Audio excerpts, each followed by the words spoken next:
ইন্না সাদকাতা সিররে তুতফিউ গাযাবার রাব্বি, নিশ্চয় গোপন দান আল্লাহর রাগকে মিটিয়ে দেয়। ক্ষমতা। গোপনে দান করলেন, এসে বললেন জামিয়া সালাফে তেঘরা বিরল দিনাজপুরের প্রধান শিক্ষক বা কোনো একজন দায়িত্বশীলকে যে আমি 2 লাখ টাকা দিয়ে গেলাম, মসজিদে কাজে লাগাবেন, কোনো কথা নেই। এ দিয়ে আল্লাহর উপরে, আল্লাহ আপনার উপরে যে বিষয়ে অসন্তুষ্ট ছিলেন সব মিটে যাবে, এর ক্ষমতা। আমি এ কথা বলিনি, এ কথা মুহাম্মদ সাল্লাল্লাহু আলাইহি সাল্লাম বলেন। উকবা ইবনে আমের রাদিয়াল্লাহু তাআলা আনহু বলেন, রাসূল সাল্লাল্লাহু আলাইহি সাল্লাম বলেছেন, ইন্না সাদকাতা তুতফিউ আন আহলিহা হারাল কুবুরে, নিশ্চয় দান যার নামে করা হয় ওর কবরের শাস্তি বন্ধ হয়ে যায়। হবেই। ক্ষমতা। 10 বার উমরা করেন, প্রতি মাসে 2 বার করে করেন, আপনি আপনার মৃত মায়ের 1 পয়সা উপকার করতে পারবেন না। হজ করেন প্রতি বছর, আপনার বাপের কোনো উপকার করতে পারবেন না। এই যে মানুষ নিয়মিত হজ উমরায় যাচ্ছে, এটা কিছুটা ফ্যাশন হয়ে গেছে। এই টাকা তার লোক দেখানো হতে পারে, তার জন্য কল্যাণও হতে পারে। এইটা যদি দান করে, তাহলে যার নামে করবে তার উপরে ক্ষমতা প্রয়োগ করবে ব্যতিক্রম ভাবে, কবরের শাস্তি বন্ধ। এ কথা আমি বলিনি, এ কথা মুহাম্মদ সাল্লাল্লাহু আলাইহি সাল্লাম বলেন। তিনি বলেন, ইন্নামাল মুমিন ইয়াস্তাজিল্লু ইয়াওমাল কিয়ামা ফাজিল্লে সাদাকাতিহি, যারা দান করে তাদের বিচারের মাঠে তারা নিজেরা তাদের দানের ছায়াতলে থাকবে, হাত্তা ইউগজা বাইনান নাস, যতদিন পর্যন্ত মানুষের বিচার না হচ্ছে। যতদিন পর্যন্ত আপনার বিচার হবে না, ততদিন পর্যন্ত আপনি আপনার দানের ছায়াতলে থাকবেন। এই কথা মুহাম্মদ সাল্লাল্লাহু আলাইহি সাল্লাম বলেন, দানের ক্ষমতা। আবু হুরায়রা রাদিয়াল্লাহু তাআলা আনহু বলেন, রাসূল সাল্লাল্লাহু আলাইহি সাল্লাম বলেছেন, 7 শ্রেণীর মানুষ বিচারের মাঠে বিশেষ ছায়াতলে থাকবে। তার 1 শ্রেণীর মানুষ, রাজুলুন তাসাদ্দাকা বিসাদাকাতিন ফাহা হাত্তা লা তালামু শিমালুহু মা তুনফিকু ইয়ামিনুহু, এমন ভাবে গোপনে দান করলো যে বাম হাত জানতে পারলো না ডান হাত কি দান করলো, মানে বলা বলি করলো না।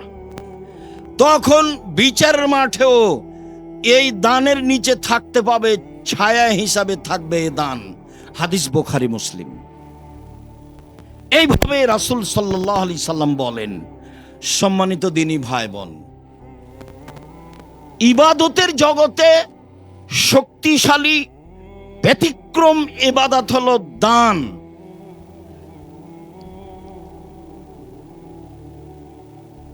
আদি ইবনে হাতেম রাদিয়াল্লাহু তাআলা আনহু বলেন, রাসূল সাল্লাল্লাহু আলাইহি ওয়াসাল্লাম বলেছেন, মা মিনকুম মিন আহাদিন ইল্লা সায়ুকাল্লিমুহু আল্লাহু তাআলা ইয়াওমাল কিয়ামা লাইসা বাইনাহু ওয়া বাইনাহু তারজুমান ওয়ালা হাজাবুন ইয়াহজাবুহু। বিচারের মাঠে যখন আপনার সাথে আল্লাহ মুখামুখি কথা বলবেন, তখন আপনার মাঝে আর আল্লাহর মাঝে কোনো দোভাষী থাকবে না। আপনি যা বলবেন আল্লাহ তা বুঝবেন, আল্লাহ যা বলবেন আপনি তা বুঝবেন।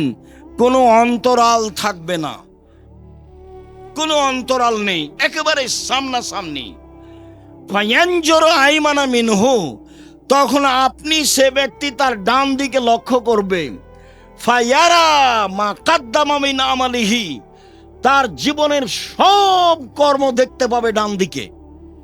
জুয়ার চুরি করিয়েন না, রাহাজানি করিয়েন না, দলীয় দাপট দেখিয়ে ক্ষমতা দেখিয়ে মানুষের অর্থ সম্পদ লুটিয়েন না, চাঁদাবাজি করিয়েন না, ভিক্ষা করে খান। চাঁদাবাজি করো না বেটা, জাতির জন্য বোঝা হয়ে গেলে কেন? মানুষের টাকা মেরে খাও কেন? জাতির জন্য বোঝা হয়ে গেলে কেন? জাতি কেন তোমাকে ঘৃণা করে, তোমাকে দেখলে থুতু ফেলে? কাপুরুষ, কাপুরুষের সন্তান কাপুরুষ জাতির জন্য বোঝা হলে কেন? চাঁদাবাজি করো কেন বেটা? ভিক্ষে করে খাও। ভিক্ষে করে খাবা কেন? দিনমজুরি করে খাও। দিনমজুরি করে খাবা কেন? ব্যবসা করে খাও। চকলেটের ব্যবসা করো, বাদাম বিক্রির ব্যবসা করো, সারাদিনে 300 টাকা ইনকাম হবে। চাঁদাবাজি করো কেন? জুয়াচুরি করো কেন? দাগাবাজি করো কেন? মানুষের ক্ষতি করো কেন? মানুষকে জেল হাজতে দাও কেন? মানুষকে অপমান করা কেন? মানুষকে ক্ষমতা দেখাও কেন? দলীয় দাপট দেখাও কেন? কেন বলো? কাপুরুষের সন্তান কাপুরুষ কেন বলবা তুমি? যে ওরা খেয়েছে 16 বছর, আমরা খাবো না এখন? এ কথা বলো কেন? শরম হয় না তোমার? লজ্জা হয় না তোমার? হায়া হয় না তোমার? জাতির জন্য বোঝা তুমি। কি করতে পারো তুমি জাতির? কি করতে পারো? কি করতে পারো তুমি জাতির? জাতির ক্ষতি করতে পারো? তোমার বাপ ভালো মানুষ নয়, তোমার মা ভালো মানুষ নয়, নাহলে তোমার অবস্থা এমন কেন? তোমার জন্য তোমার বাপ মা একটু কল্যাণ চায় না কেন? তুমি জাতির কাছে বোঝা কেন? কে বলেছে তুমি ভালো? তোমার বাপ মা শুধু প্রশংসা করে যে আমার ছেলে গোল্ডেন পেয়েছে, আমার ছেলে অমুক, তোমার ছেলে, আমার ছেলে তমুক, আমার ছেলে বড় ডাক্তার। তুমি তো বড় ডাক্তার, এই কথা আমি বুঝলাম। ওই কোম্পানির ওষুধ লিখো তুমি, যে কোম্পানি তোমাকে টাকা দিয়েছে। আমি তো বলিনি তোমাকে বড় ডাক্তার, কোনোদিন আমি বলিনি। আমি তা বলবো কেন? তুমি বড় ইঞ্জিনিয়ার, তুমি যে চোর। ব্যতিক্রম নেই এ কথা আমি বলি না, ব্যতিক্রম ভিন্ন জিনিস। স্বাভাবিক চরিত্র তোমার। দান খায়রাত করে বাঁচার চেষ্টা করো। শুনুন, রাসূল সাল্লাল্লাহু আলাইহি সাল্লাম বললেন, তখন বাম দিকে লক্ষ্য করবে, পুরো কর্ম দেখতে পাবে যা করেছে। এরপরে সামনের দিকে লক্ষ্য করবে, তখন দেখবে জাহান্নাম। আল্লাহ নবী বলছেন, এখন আল্লাহ রাসূল বলছেন, পৃথিবীর মানুষ শোনো, ফাত্তাকুন নারা ওয়ালাউ বিশিক্কি তামারাতিন। খেজুরের মূল অংশের নিচে বীজের উপরে যে সাদা ছিলকা থাকে, সাদা ছিলকার সমপরিমাণ হলেও দান করে জাহান্নাম থেকে বাঁচো। পৃথিবীর মানুষ অল্প থেকে অল্প হলেও দান করে জাহান্নাম থেকে বাঁচো। পৃথিবীর মানুষ অল্প থেকে অল্প হলেও দান করে তোমরা জাহান্নাম থেকে বাঁচো। জাহান্নাম থেকে বাঁচার একটাই পথ, সেটা হলো দান। সরাসরি জান্নাত কেনার একটাই পথ, সেটা হলো দান। রাসূল সাল্লাল্লাহু আলাইহি সাল্লাম বলেন, ইয়া মাশারান নিসা তাসাদ্দাকনা ফাইন্নী উরিতুকুন্না আকসারা আহলিন নারে। মহিলারা শোনো, আমি তোমাদের অধিকাংশই দেখি জাহান্নামে। জাহান্নাম বলতে নারী আর নারী, জাহান্নাম বলতে নারী আর নারী, জাহান্নাম বলতে মহিলা আর মহিলা। পৃথিবীর মহিলারা শোনো, তোমরা দান করে জাহান্নাম থেকে বাঁচো। পৃথিবীর মহিলারা শোনো, তোমরা দান করে জাহান্নাম থেকে বাঁচো। এরকম পরিস্থিতিতে আল্লাহর নবী বলেননি তোমরা হজ করে জাহান্নাম থেকে বাঁচো। এরকম পরিস্থিতিতে আল্লাহ নবী বলেননি তোমরা রাতে তাহাজ্জুদ পড়ে জাহান্নাম থেকে বাঁচো। এরকম পরিস্থিতি আল্লাহ রাসূল বলেননি যে তোমরা সিয়াম রোজা থেকে জাহান্নাম থেকে বাঁচো। তিনি এরকম পরিস্থিতিতে বলেছেন, পৃথিবীর মহিলারা তোমরা দান করে জাহান্নাম থেকে বাঁচো। পৃথিবীর মানুষ তোমরা সামান্য থেকে সামান্য, কম থেকে কম, অল্প থেকে অল্প হলেও দান করে জাহান্নাম থেকে বাঁচো। এই কথা মুহাম্মদ সাল্লাল্লাহু আলাইহি সাল্লাম বলেন। সম্মানিত দিনী ভাই বোন, আব্দুল্লাহ ইবনে মাসউদের স্ত্রী যায়েনাব তিনি বলছেন, আল্লাহ নবী বললেন, শোনো মহিলারা, তোমরা জাহান্নাম থেকে বাঁচাও, তোমরা জাহান্নাম থেকে বাঁচো। ওয়াইন মিন হুলিয়ে কন্যা, গায়ের গয়না দান করে হলেও।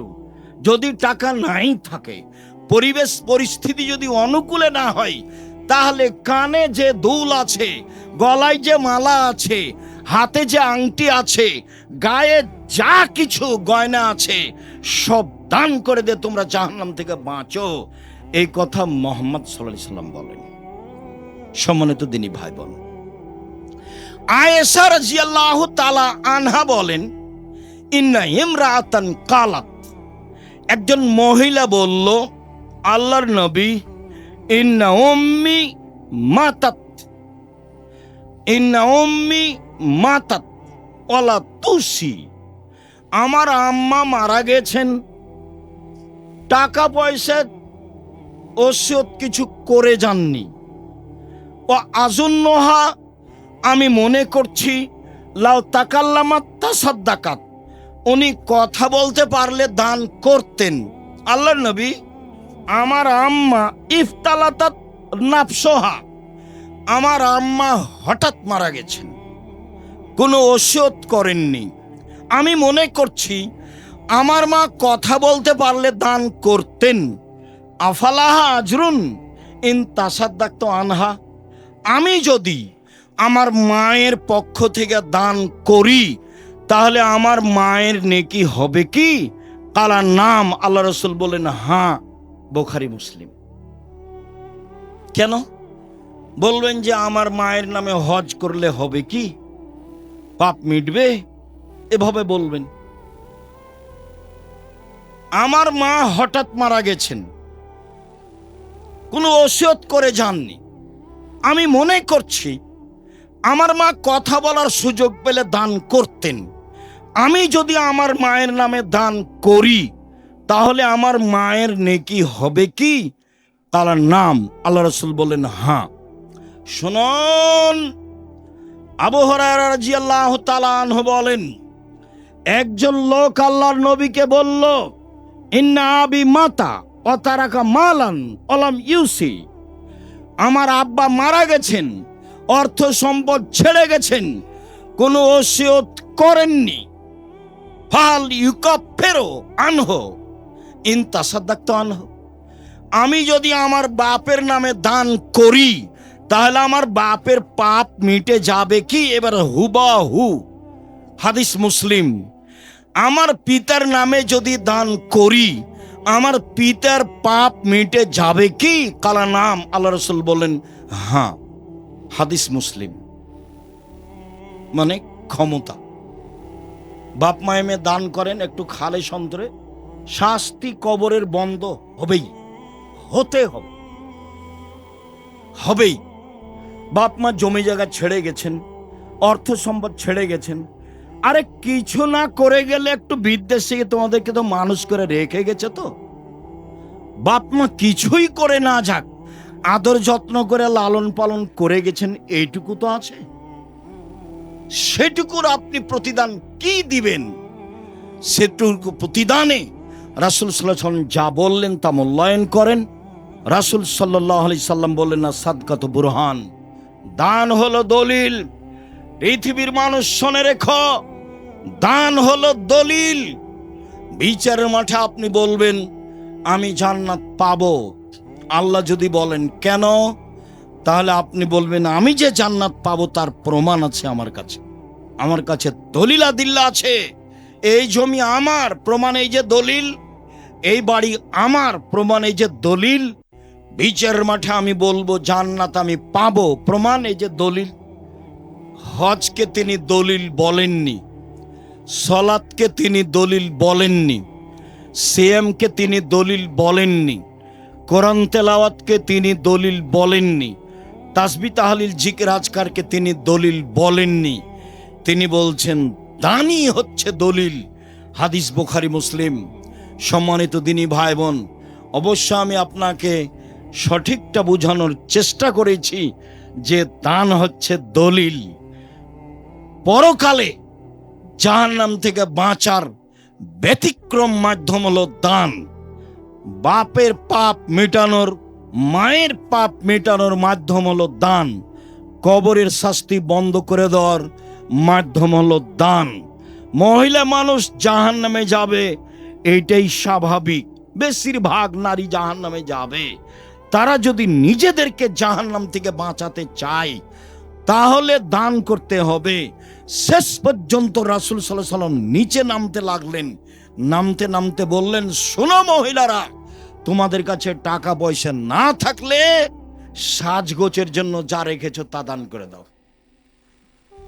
কানে যা আছে, গলায় যা আছে, হাতে যা আছে, কোমরে বাহুতে যা আছে সব দিয়ে দাও। এ কথা আমি বলিনি, এ কথা মুহাম্মদ সাল্লাল্লাহু আলাইহি ওয়াসাল্লাম বলেছে। আল্লাহ বলেছেন তোমরা আল্লাহকে ঋণ দাও, দান করো, আমি সেটা দিয়ে দেব। তোমরা দাও, আমি সেটা দিয়ে দেব। আল্লাহ দিয়ে দিবেন মানে আপনার অর্থ সম্পদ বেশি হবে। সম্মানিত দিনী ভাই বোন, আজকের খুতবার শেষ হাদিস এবং আপনার জন্য অতীব সতর্কবাণী, আপনার জন্য অতীব সতর্কবাণী। আবু হুরায়রা রাদিয়াল্লাহু তাআলা আনহু বলেন, রাসূল সাল্লাল্লাহু আলাইহি ওয়াসাল্লাম বলেছেন, মা মিন ইয়াউমিন ইসবুহু ফিল ইবাদ। প্রত্যেক দিন সকালে পুরুষ নারী সকাল করে, প্রত্যেক দিন সকালে পুরুষ নারী সকাল করে। মালাকানি আনজিলানে, তখন দুইজন ফেরেশতা আকাশ থেকে নেমে আসেন। প্রত্যেক দিন সকালে একই ঘটনা। সারা পৃথিবীতে যেখানে যখন সকাল, আমার 10 ঘন্টা আগে, কারো 10 ঘন্টা পরে, পৃথিবীতে যেখানে যখন সকাল, তখন দুইজন ফেরেশতা নেমে আসেন। একজন বলেন, আল্লাহুম্মা আতে লিকুল্লি মুনফিকিন খালাফা, আল্লাহ যে যতটুকু দিল তুমি তার ততটুকু পূর্ণ করে দাও। দানে টাকা বাড়ে যে, ফেরেশতা বলছেন, হাদিস বুখারী মুসলিম। অপরটা শোনেন, আল্লাহুম্মা আতে লিকুল্লি মুমসিকিন তালাফা, আল্লাহ যে যতটুকু দিল না তুমি তার ততটুকু ধ্বংস করে দাও। নেন এবার, হাদিস তো বুখারী মুসলিম। ধরেন সালাতের পরে ছেলেরা আপনাদের সামনে আসবে, তখন যদি এখন আপনি একটু ভালো অবস্থায় আছেন, কিছু দান করব, তখন মনটা খাটো হয়ে গেল। শয়তান এখন একটু সরে আছে, যখনই সালাত শুরু হবে তখন শয়তান চলে আসবে, এসে এখন বলবে সালাত শেষে, না না না না এই করতে হবে সেই করতে হবে, টাকাটা আপনি দিলেন না। শয়তান তখন আপনাকে পাগল করছে। ওটা আল্লাহ বলছে যে শয়তান আপনাকে দান করতে দেবে না। ও খালি বলে যে কমে যাবে, টাকা কমে যাবে, ও এটাই ওয়াদা দেয়, খালি আপনার সাথে ওয়াদা করে, না না না না দেওয়া হবে না, কমে যাবে কমে যাবে কমে যাবে। আল্লাহ বলছেন এভাবে যে শয়তান ওয়াদা করে। এখন আপনি দিলেন না, হাদিস বুখারী মুসলিম, টাকা ওই পরিমাণ ধ্বংস হবেই। তা আমাকে জানিয়ে ধ্বংস হবে না, আল্লাহ তার নিজের মতো ধ্বংস করবেন? তার নিজের মতো ধ্বংস কিভাবে হতে পারে? বাড়ি যাচ্ছিলেন, হাত পা ভেঙে গেল, মেডিকেলে গেলেন, টাকা খরচ হয়ে গেল। কিভাবে হতে পারে? বাড়ি গিয়ে দেখছেন ভাগ্নিরা হাত ভেঙে গেছে, বোনে বলছে তাড়াতাড়ি টাকা দে 10,000, এই সমস্যা এই যে হলো। কিভাবে হবে? যেটা খেয়ালই ছিল না, এক বন্ধু এসে বলছে চল আগে খাওয়া দাওয়া করি, তখন তুমি ঠিকই খরচ করে দিলে। এই যে ক্ষতি হবেই, ধ্বংস হবেই। হাদিস বুখারী মুসলিম, হতে হবে, এটা সতর্কবাণী। যখন কেউ চাইবে তখন ও ঘোড়ায় চড়ে থাক আর হাতিতে চড়ে থাক, চাইলে দিয়ে দিবেন যা অনুকূলে হয়, তার নাম এইভাবে। আর যদি নিজে থেকে দেন তাহলে পরহেজগার মানুষকে দিতে হবে, বিবেচনা করে দিতে হবে। দিনাজপুরে অনেক প্রতিষ্ঠান আছে, জামিয়া সালাফিয়া আছে। এই দেশে সর্বপ্রথম সবচেয়ে বড় প্রতিষ্ঠান জামিয়া সালাফিয়া, আয়াতনে বড় প্রতিষ্ঠান জামিয়া সালাফিয়া, ছাত্র সংখ্যায় বড় প্রতিষ্ঠান জামিয়া সালাফিয়া, শিক্ষক সংখ্যায় বড় প্রতিষ্ঠান জামিয়া সালাফিয়া, শিরক মুক্ত প্রতিষ্ঠান জামিয়া সালাফিয়া, বিদাত মুক্ত প্রতিষ্ঠান জামিয়া সালাফিয়া, দল মুক্ত প্রতিষ্ঠান জামিয়া সালাফিয়া, সংগঠন মুক্ত প্রতিষ্ঠান জামিয়া সালাফিয়া, হিংসা মুক্ত প্রতিষ্ঠান জামিয়া সালাফিয়া, জাতির ছেলে মেয়েকে শিরক থেকে বাঁচানোর, ঠাকুরের ঘাম থেকে বাঁচানোর এদেশে ব্যতিক্রম প্রতিষ্ঠান জামিয়া সালাফিয়া। আপনি জীবন বাজি রেখে জামিয়া সালাফিয়াকে যে কোনো মূল্যে মূল্যায়ন করবেন, এটা আমার আন্তরিক দাবি। আমি আব্দুর রাজ্জাক বিন ইউসুফ উত্তরবঙ্গের পুরুষ নারীকে বলে যাই, নেয়ামতকে ভুল বুঝবেন না। জামিয়া সালাফিয়া আপনার আল্লাহর পক্ষ থেকে দেওয়া নেয়ামত, বসে থেকে ভালোবেসে দান করে পরামর্শ দিয়ে যে কোনো মূল্যে মূল্যায়ন করার চেষ্টা করবেন। দেশের ব্যতিক্রম অমূল্য সম্পদ জামিয়া সালাফিয়া। রাসূল সাল্লাল্লাহু আলাইহি ওয়াসাল্লাম বললেন, আল ইয়াদুল উলিয়া খায়রু মিন ইয়াদিস সুফলা, দেওয়া হাত ভালো নেওয়া হাতের চেয়ে, দেওয়া হাত ভালো নেওয়া হাতের চেয়ে।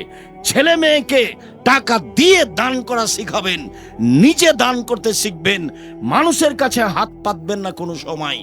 সম্মানিত দিনী ভাই বোন, অসহায় ছেলে মেয়ের শিক্ষা প্রতিষ্ঠান জামিয়া সালাফিয়া, বিত্তশালীদের ছেলেমেয়ের শিক্ষা প্রতিষ্ঠান জামিয়া সালাফিয়া, সম্পদশালীদের ছেলেমেয়ের শিক্ষা প্রতিষ্ঠান জামিয়া সালাফিয়া। আমার মনে বড় সাধ, এই দেশের মাটিতে আমি উন্নত মানের প্রতিষ্ঠান গড়ব ইনশাআল্লাহ, যেখানে ছেলে মেয়ে বাংলা, ইংরেজি, আরবি উন্নত মানের শিক্ষা অর্জন করে জাতির অন্যায়ের বিরুদ্ধে লড়বে ইনশাআল্লাহ। যে কোনো মূল্যে, যে কোনো সময় আমি আপনার পাশে আছি, আপনার ছেলে মেয়েকে ভালো থেকে ভালো মানের শিক্ষা দেওয়ার জন্য। অতএব খুতবা শেষে আবারও বলছি, কম থেকে কম হলেও দানের হাত সব সময় রাখবেন, বেশি থেকে বেশি হলেও দানের হাত সব সময় রাখবেন। সালাম ফেরার পরে উঠে যাওয়ার চেষ্টা করবেন না। আপনার কারণে 5 জন ক্ষতিগ্রস্ত হোক, এটা আপনার চাওয়া আমি আব্দুর রাজ্জাক বিন ইউসুফ চাই না। যখন পরিবেশ ঠান্ডা হয়ে যাবে তখন আপনি উঠে যাবেন। হাইকোর্ট নয় আজ, জজ কোর্ট নয় আজ, সুপ্রিম কোর্ট নয় আজ, এমন কিছু দুর্ঘটনা নেই সালাম ফিরলে আপনাকে উঠে যেতে হবে। আপনি বোকামির পরিচয় দিয়ে জামিয়া সালাফের ক্ষতি করবেন না, পরিবেশ নষ্ট করবেন না। আমি আব্দুর রাজ্জাক বিন ইউসুফ আপনার দিনী ভাই, আমি আপনাকে দিনী ভাই মনে করি, আপনাকে আমি দিনী বোন মনে করি, আপনি আমার দিনী বোন, আপনার কাছের মানুষ আমি। অতএব আমার দিনী ভাই, দিনী বোনেরা জামিয়া সালাফের জন্য দোয়া করবেন, নিজের জন্য যেমন দোয়া করেন। জামিয়া সালাফের কল্যাণ কামনা করবেন, নিজের জন্য যেমন কল্যাণ কামনা করেন। জামিয়া সালাফিয়ায় শিরক মুক্ত, বেদাত মুক্ত প্রতিষ্ঠান, দল মুক্ত, হিংসা মুক্ত প্রতিষ্ঠান। একবারে খোলা হস্তে আল্লাহকে সন্তুষ্ট করার জন্য দান করবেন। আমি আব্দুর রাজ্জাক বিন ইউসুফ আপনাদের কাছে হয়ে আপনাদের জন্য আন্তরিকভাবে দোয়া করি। আল্লাহ আপনাদের ছেলে মেয়েকে হেফাজতে রাখুক, ভালো মানের শিক্ষা দেওয়ার ব্যবস্থা করুক। আমাদের যারা মারা গেছে আল্লাহ তুমি তাদের কবরের শাস্তি মাফ করো। আমরা যারা অসুস্থ তুমি তাদের আরোগ্য দান করো। আমরা যারা বেঁচে আছি তুমি তাদেরকে তোমার রাসূলের পদ্ধতি অনুযায়ী চলার তৌফিক দান করো।